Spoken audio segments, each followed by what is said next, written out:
आज के इस विश्लेषण में आपका स्वागत है। हमारे सामने एक काफ़ी विस्तृत स्रोत है। ये हमें पश्चिम बंगाल में हुगली नदी के पूर्वी तट पर बसे भारत के एक बेहद महत्वपूर्ण और पूजनीय आध्यात्मिक स्थल दक्षिणेश्वर काली मंदिर की गहराई में ले जाता है। तो हमारा इरादा है इस मंदिर के ऐतिहासिक, आध्यात्मिक और सामाजिक आयामों को भी समझना। जैसा कि इस सामग्री में बताया गया है, ये स्रोत हमें एक अनूठी यात्रा पर ले जाता है। रानी रासमुनि के एक असाधारण सपने से शुरू होकर फिर श्री रामकृष्ण परमहंस की गहन साधना स्थली बनने तक, और आज ये कैसे एक जीवंत एक वाइब्रेंट सेंटर है वहां तक। तो चलिए इस जानकारी के ताने बाने को खोलना शुरू करते हैं। तो सबसे पहले बात करते हैं मंदिर की नींव रखने वाली शख्सियत की, रानी रासमुनि। स्रोत में जो बात उभर कर आती है वो ये है कि वे बहुत धनी तो थीं ही, पर शायद इसीलिए बहुत परोपकारी भी थीं और माँ काली की परम भक्त। उनकी पृष्ठभूमि, जैसा स्रोत इशारा करता है, पारंपरिक रूप से जिसे ऊंची जाति कहते हैं वैसी नहीं थी। वे महिष्य जाति से थीं, जिसे उस समय सामाजिक तौर पर थोड़ा नीचे समझा जाता था।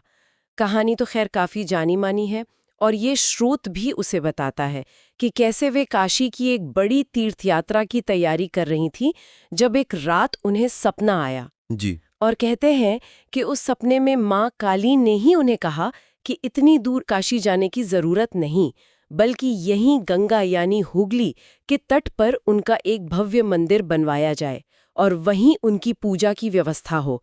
तो इसी दिव्य प्रेरणा को मानकर, जैसा कि स्रोत बताता है, रानी रासमुनि ने इस विशाल मंदिर परिसर का निर्माण शुरू करवाया। स्रोत हमें बताता है कि ये मंदिर नवरत्न शैली में बना है, 9 शिखर वाला। ये बंगाल की मंदिर वास्तुकला की एक खास पहचान है, जो उस दौर की आप कह सकते हैं कलात्मक समृद्धि और भक्ति भावना दोनों को दिखाता है। सन 1855 में जब ये बनकर तैयार हुआ तो इस सामग्री के अनुसार इस पर कुल 9 लाख रुपए की लागत आई थी। जरा सोचिए, 19वीं सदी के मध्य में ये कितनी बड़ी रकम रही होगी। हाँ बिल्कुल। और यहाँ एक बहुत ही रोचक पहलू है जिसे स्रोत सिर्फ भक्ति के नजरिए से नहीं देखता। ये जानकारी इस निर्माण को उस समय के जो बहुत कठोर सामाजिक बंधन थे, खासकर जाति पर आधारित भेदभाव, उसके खिलाफ एक बड़े और साहसिक कदम के रूप में भी देखती है। अच्छा? हाँ, जैसा आपने बताया, रानी रासमुनि शूद्र समझी जाने वाली जाति से थी। हाँ। उस जमाने के बंगाल में उनके लिए न सिर्फ इतना भव्य मंदिर बनवाना, बल्कि उसमें देवी की प्राण प्रतिष्ठा करवाना और ऊंची जाति के माने जाने वाले ब्राह्मण पुजारियों को पूजा के लिए नियुक्त करना, ये सब सामाजिक नियमों को सीधी चुनौती थी। हाँ, ये तो बड़ी बात रही होगी। बिल्कुल। स्रोत इस बात पर जोर देता है कि उन्हें इसके लिए काफी विरोध और बाधाओं का सामना करना पड़ा, खासकर पारंपरिक ब्राह्मण समुदाय से। कई बड़े ब्राह्मणों ने तो उनके बनवाए मंदिर में पुजारी बनने से ही मना कर दिया था। तो इस नजरिए से देखें तो ये मंदिर सिर्फ एक धार्मिक इमारत नहीं, बल्कि रानी रासमुनि की दृढ़ इच्छा शक्ति और सामाजिक यथास्थिति को चुनौती देने का प्रतीक भी बन गया। ये वाकई एक बेहद महत्वपूर्ण परत है जिसे ये स्रोत उजागर करता है, भक्ति के साथ साथ सामाजिक सुधार का भी एक पहलू। चलिए अब मंदिर के निर्माण की कहानी से थोड़ा आगे बढ़ते हैं और उस आध्यात्मिक चुंबक की ओर चलते हैं जिसने दक्षिणेश्वर को सच में दुनिया के नक्शे पर ला दिया। जाहिर है हम बात कर रहे हैं श्री रामकृष्ण परमहंस की। स्रोत बताता है कि वे लगभग 30 सालों तक 1856 से लेके 1886 में अपनी महासमाधि तक इस मंदिर परिसर से जुड़े रहे, मुख्य रूप से मां भवतारिणी के पुजारी के रूप में। और स्रोत ये साफ करता है कि ये उनके लिए महज एक नौकरी या पुजारी का पारंपरिक काम नहीं था। उन्होंने दक्षिणेश्वर को अपनी आध्यात्मिक प्रयोगशाला या कहें साधना स्थली बना लिया था। ये पढ़ना बड़ा दिलचस्प है कि कैसे उन्होंने इसी परिसर में रहकर हिंदू धर्म के अंदर ही जो अलग अलग साधना पद्धतियां हैं उनका गहरा अनुशीलन किया। स्रोत जिक्र करता है कि उन्होंने शाक्त मार्ग, जो देवी माँ की शक्ति की उपासना पर केंद्रित है, वैष्णव मार्ग जिसमें भगवान विष्णु या उनके अवतारों जैसे कृष्ण या राम की भक्ति मुख्य है, और अद्वैत वेदांत जो उपनिषदों के ज्ञान पर आधारित है और आत्मा परमात्मा की एकता पर जोर देता है। इन सभी का न सिर्फ अध्ययन किया बल्कि उनकी साधना करके उनके शिखर अनुभवों को प्राप्त किया। लेकिन कहानी यहीं खत्म नहीं होती और यहीं श्री रामकृष्ण की यूनिकनेस सामने आती है, जैसा स्रोत बताता है। उन्होंने इस्लाम की सूफी परंपरा को अपनाया और पैगंबर मोहम्मद साहब के प्रति गहरी श्रद्धा महसूस की। इसी तरह उन्होंने ईसाई धर्म की शिक्षाओं पर मनन किया और ईसा मसीह के दर्शन भी किए, ऐसा कहा जाता है। हाँ, बिल्कुल।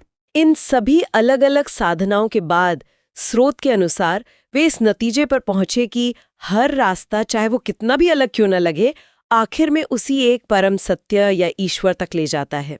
यहीं से उनका वो प्रसिद्ध और क्रांतिकारी संदेश निकला, जिसका स्रोत खास तौर से जिक्र करता है, यतो मत ततो पथ।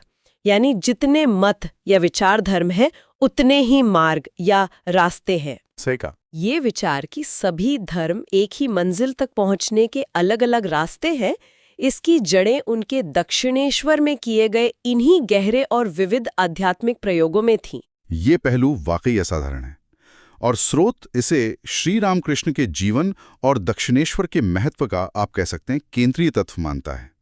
ये सिर्फ अलग अलग धर्मों के ग्रंथ पढ़ लेना या उनकी सतही जानकारी लेना नहीं था। स्रोत इस बात पर जोर देता है कि ये गहन, व्यक्तिगत और अनुभवात्मक साधना थी। अनुभवात्मक, हाँ। सोचिए, एक ही व्यक्ति एक ही जीवन काल में एक ही जगह बैठकर अलग अलग धार्मिक और आध्यात्मिक परंपराओं के शिखर सत्य का अनुभव कर रहा है। दक्षिणेश्वर इस अनूठे संगम का गवाह बना। श्री रामकृष्ण का ये प्रत्यक्ष अनुभव और उनका संदेश, यतो मत ततो पथ, सिर्फ धार्मिक सहिष्णुता का उपदेश नहीं था, बल्कि ये एक जिए गई सच्चाई की घोषणा थी। स्रोत इसे सार्वभौमिक सत्य की खोज और धार्मिक समन्वय के एक शक्तिशाली प्रतीक के रूप में पेश करता है, और इसकी प्रयोगशाला यही दक्षिणेश्वर मंदिर परिसर बना। सही। अगर हम इसे आज के संदर्भ से जोड़कर देखें, जैसा स्रोत इशारा करता भी है, तो ये धार्मिक कट्टरता और संघर्षों से भरी दुनिया में संवाद, आपसी सम्मान और समन्वय की प्रासंगिकता को और भी गहरा कर देता है। ये दिखाता है कि कैसे एक व्यक्ति की गहरी आंतरिक खोज पूरी मानवता के लिए एक रोशनी बन सकती है। बिल्कुल सही कहा। और इसी आध्यात्मिक प्रयोगशाला से, इसी गुरु के पास रहकर एक और असाधारण व्यक्तित्व तैयार हुआ, जिसका जिक्र स्रोत प्रमुखता से करता है। यहीं दक्षिणेश्वर में श्री रामकृष्ण परमहंस ने अपने सबसे प्रतिभाशाली और जिज्ञासु शिष्य नरेंद्रनाथ दत्त को तराशा, जिन्हें बाद में दुनिया ने स्वामी विवेकानंद के नाम से जाना। स्रोत हमें बताता है कि विवेकानंद के मन में उठने वाले तमाम शक, उनकी बौद्धिक जिज्ञासाएं और आध्यात्मिक खोज, इन सब का समाधान और दिशा उन्हें श्री रामकृष्ण के मार्गदर्शन में इसी दक्षिणेश्वर की धरती पर मिली। हाँ, उनकी आध्यात्मिक नींव यही मजबूत हुई। हाँ, और स्रोत इस गुरु शिष्य संबंध को सिर्फ व्यक्तिगत स्तर तक ही नहीं देखता, ये इस जुड़ाव को एक ऐतिहासिक कड़ी के रूप में देखता है। स्रोत ये रेखांकित करता है कि दक्षिणेश्वर में श्री रामकृष्ण ने जो आध्यात्मिक बीज बोया था, वही स्वामी विवेकानंद के जरिए अंकुरित हुआ और फिर फैलकर एक विशाल वटवृक्ष रामकृष्ण मिशन के रूप में दुनिया भर में फैला। रामकृष्ण मिशन? जी, रामकृष्ण मिशन, जैसा कि स्रोत बताता है, आज सिर्फ वेदांत के प्रचार या आध्यात्मिक मार्गदर्शन तक ही सीमित नहीं है, बल्कि ये शिव ज्ञाने जीव सेवा, यानी हर जीव में शिव को देखकर उसकी सेवा करना, इस सिद्धांत पर चलते हुए शिक्षा, स्वास्थ्य, ग्रामीण विकास, आपदा राहत जैसे अनगिनत क्षेत्रों में मानव सेवा का एक बहुत बड़ा आंदोलन बन चुका है। हाँ, उनका काम तो बहुत फैला हुआ है। बिल्कुल, ये दिखाता है कि कैसे एक खास जगह पर हुई गहरी आध्यात्मिक अनुभूति और गुरु शिष्य का संबंध एक ऐसे वैश्विक संगठन को प्रेरणा दे सकता है जो लाखों लोगों के जीवन में सकारात्मक बदलाव ला रहा है। स्रोत के नजरिए से दक्षिणेश्वर इस महान सेवा यज्ञ की उद्गम स्थली है, एक तरह की गंगोत्री। ये तो हुई मंदिर के इतिहास और आध्यात्मिक विरासत की बात। अब जरा उस भौतिक परिसर पर भी नजर डालते हैं, जिसका वर्णन स्रोत में मिलता है। केंद्र में है मां काली का मुख्य मंदिर, जिन्हें यहाँ भवतारिणी के नाम से जाना जाता है। इस नाम का अर्थ ही है संसार के दुखों और भय से तारने वाली मां। स्रोत बताता है कि देवी की मूर्ति काले पत्थर से बनी है और वे भगवान शिव की छाती पर खड़ी हैं। ये शाक्त परंपरा का एक गहरा दार्शनिक प्रतीक है। जी, जैसा हमने पहले बात की, ये मुख्य मंदिर 9 शिखरों वाली नवरत्न शैली में बना है, जो इसे एक अलग ही भव्यता देता है। इसके अलावा स्रोत परिसर की दूसरी महत्वपूर्ण इमारतों का भी जिक्र करता है। मुख्य मंदिर के उत्तर में हुगली नदी के किनारे एक लाइन में 12 एक जैसे दिखने वाले शिव मंदिर हैं, जो 12 ज्योतिर्लिंगों के प्रतीक माने जाते हैं। अच्छा, 12 शिव मंदिर? हाँ, इनके पास ही राधा कृष्ण का एक सुंदर मंदिर है जिसे राधाकांत मंदिर कहते हैं। और जाहिर है पवित्र हुगली नदी के किनारे बने स्नान घाट, जिन्हें चांदनी घाट भी कहते हैं, परिसर का एक जरूरी हिस्सा है, जहां श्रद्धालु पूजा से पहले स्नान करते हैं। स्रोत वहां के वातावरण का भी बड़ा जीवंत चित्रण करता है। मंदिर के घंटों की आवाज, शंखनाद, भक्तों के भजन और कीर्तन की गूंज, हवा में फैली धूप, कपूर और फूलों की मिलीजुली खुशबू और दिन भर नियमित अंतराल पर होने वाली आरती का दृश्य और ध्वनि। स्रोत के अनुसार ये सब मिलकर एक ऐसा तीव्र आध्यात्मिक स्पंदन पैदा करते हैं जो किसी भी आने वाले को सहज ही भक्ति और शांति के भाव में डुबो देता है। ये विवरण बहुत महत्वपूर्ण है क्योंकि ये दिखाता है कि दक्षिणेश्वर का अनुभव सिर्फ किसी एक मूर्ति के दर्शन तक ही सीमित नहीं है। स्रोत ये बता रहा है कि कैसे यहाँ की वास्तुकला, नवरत्न शैली, शिव मंदिरों की कतार, हाँ, पवित्र भूगोल, गंगा या हुगली का तट और जीवंत अनुष्ठान, पूजा, आरती, भजन, ये सब मिलकर एक पूरा मल्टी सेंसरी अनुभव बनाते हैं। सही बात। ये सिर्फ देखने की जगह नहीं बल्कि महसूस करने, सुनने, सूंघने और गहरे उतरने की जगह है। स्रोत के अनुसार ये पूरा परिसर ही एक तीर्थ है।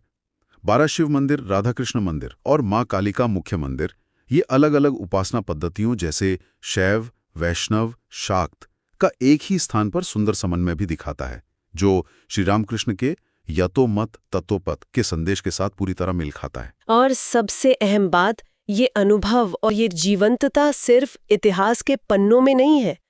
स्रोत इस बात पर खास जोर देता है कि दक्षिणेश्वर काली मंदिर आज भी सिर्फ एक ऐतिहासिक स्मारक या टूरिस्ट स्पॉट बनकर नहीं रह गया है, बल्कि ये एक धड़कते हुई जीवंत परंपरा का केंद्र है। बिल्कुल। मंदिर का प्रबंधन देखने वाला ट्रस्ट आज भी पूरी निष्ठा से रोज की पूजा अर्चना, भोग, राग और नियमित अनुष्ठानों का संचालन करता है। सुबह मंगला आरती से लेकर रात शयन आरती तक मंदिर में गतिविधियां चलती रहती हैं। साथ ही स्रोत बताता है कि खास मौके जैसे काली पूजा जो दिवाली के समय होती है, दुर्गा पूजा और रामकृष्ण परमहंस, माँ शारदा देवी और स्वामी विवेकानंद की जयंतियां यहाँ बहुत बड़े पैमाने और धूमधाम से मनाई जाती हैं। हाँ, इन अवसरों पर तो बहुत भीड़ होती है। लाखों की संख्या में श्रद्धालु देश विदेश से यहाँ आते हैं। लेकिन मंदिर की भूमिका अब सिर्फ धार्मिक अनुष्ठानों और उत्सवों तक ही सीमित नहीं है। स्रोत के अनुसार मंदिर ट्रस्ट श्री रामकृष्ण और स्वामी विवेकानंद के आदर्शों को आगे बढ़ाते हुए समाज सेवा के अलग अलग कामों में भी सक्रिय रूप से लगा हुआ है। अच्छा, सेवा कार्य भी। अस्पतालों के जरिए स्वास्थ्य सेवाएं देना और किसी भी प्राकृतिक आपदा या जरूरत के समय राहत कार्य आयोजित करना शामिल है।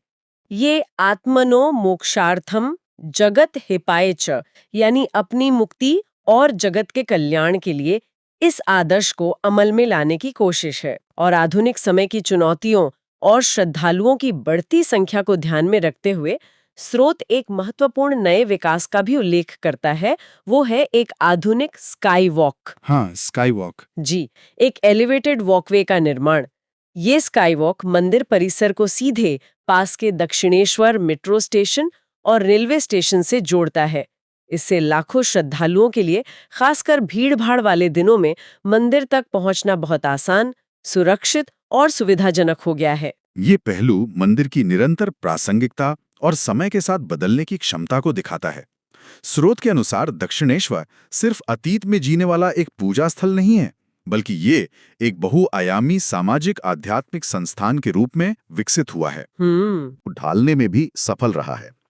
स्काईवॉक जैसी आधुनिक इंजीनियरिंग की सुविधा को अपनाना, जबकि मंदिर की मूल पवित्रता, शांति और आध्यात्मिक माहौल को बनाए रखना, ये परंपरा और आधुनिकता के बीच एक सफल और जरूरी संतुलन का बेहतरीन उदाहरण है, जैसा कि स्रोत बताता है। सही कहा। ये दिखाता है कि कैसे एक प्राचीन तीर्थ स्थल आज के युग में भी लाखों लोगों के लिए प्रासंगिक, सुलभ और प्रेरणा का स्रोत बना रह सकता है। तो इस पूरे विश्लेषण के बाद, इस स्रोत के माध्यम से दक्षिणेश्वर काली मंदिर की जो तस्वीर हमारे सामने उभरती है वो वाकई कई परतों वाली और गहरी है। हमने देखा कि कैसे रानी रासमोनी के एक सपने ने न केवल एक भव्य मंदिर को जन्म दिया बल्कि सामाजिक बंधनों को भी चुनौती दी। फिर हमने श्री रामकृष्ण परमहंस की उस अद्भुत आध्यात्मिक यात्रा को समझा जहां उन्होंने विभिन्न मार्गों की साधना कर यतोमत ततोपथ के सार्वभौमिक सत्य का अनुभव किया। जी। चित्र और स्पंदित वातावरण और आज भी एक जीवंत धार्मिक केंद्र होने के साथ साथ एक सक्रिय सामाजिक सेवा संस्थान के रूप में उसकी महत्वपूर्ण भूमिका से परिचित कराया। संक्षेप में कहें तो ये स्रोत दक्षिणेश्वर काली मंदिर को महज एक प्रसिद्ध मंदिर के तौर पर नहीं दिखाता, बल्कि उससे कहीं ज्यादा गहरे अर्थों में प्रस्तुत करता है। ये समावेशिता का प्रतीक है, जहां न केवल हिंदू धर्म की विभिन्न धाराएं मिली, बल्कि अन्य धर्मों के सत्यों को भी सम्मान और स्थान मिला। समावेशिता ये सेवा का केंद्र है, जिसकी प्रेरणा से शुरू हुआ काम आज दुनिया भर में फैला है। और शायद सबसे बढ़कर ये उस गहन आध्यात्मिक सत्य का एक जीता जागता प्रमाण है कि ईश्वर तक पहुंचने के रास्ते अनेक हो सकते हैं, पर मंजिल एक ही है। स्रोत के नजरिए से ये इतिहास, गहन आध्यात्मिकता और सक्रिय सामाजिक प्रतिबद्धता का एक अनूठा और प्रेरणादायक संगम है। आज की ये विस्तृत चर्चा हमें दक्षिणेश्वर काली मंदिर की इस बहुआयामी प्रकृति को समझने में निश्चित रूप से मदद करती है। जैसा कि हमारे स्रोत में दर्शाया गया है, इस पूरी जानकारी के आधार पर एक विचार अंत में मन में आता है कि जिस तरह श्री रामकृष्ण परमहंस ने एक ही जीवन में एक ही स्थान पर इतने विविध आध्यात्मिक मार्गों, हिंदू धर्म की विभिन्न शाखाएं, सूफी मत, ईसाई मत का न केवल अध्ययन किया बल्कि गहरा अनुभव प्राप्त किया और उनमें छिपी एकता को पहचाना। क्या आज के दौर में व्यक्ति अपनी निजी आध्यात्मिक खोज या यहाँ तक कि अपने जीवन जीने के तरीके में भी अलग-अलग दृष्टिकोणों, दर्शनों या अभ्यासों से सीखने और उन्हें इंटीग्रेट करने की कोशिश कर सकता है? क्या अलग-अलग लगने वाले सत्यों को एक साथ अपनाने में जीवन की कोई गहरी या अधिक समग्र समझ छिपी हो सकती है? इस पर विचार करने के लिए आपको छोड़ते हुए अगले विश्लेषण तक ज्ञान की खोज जारी रखें।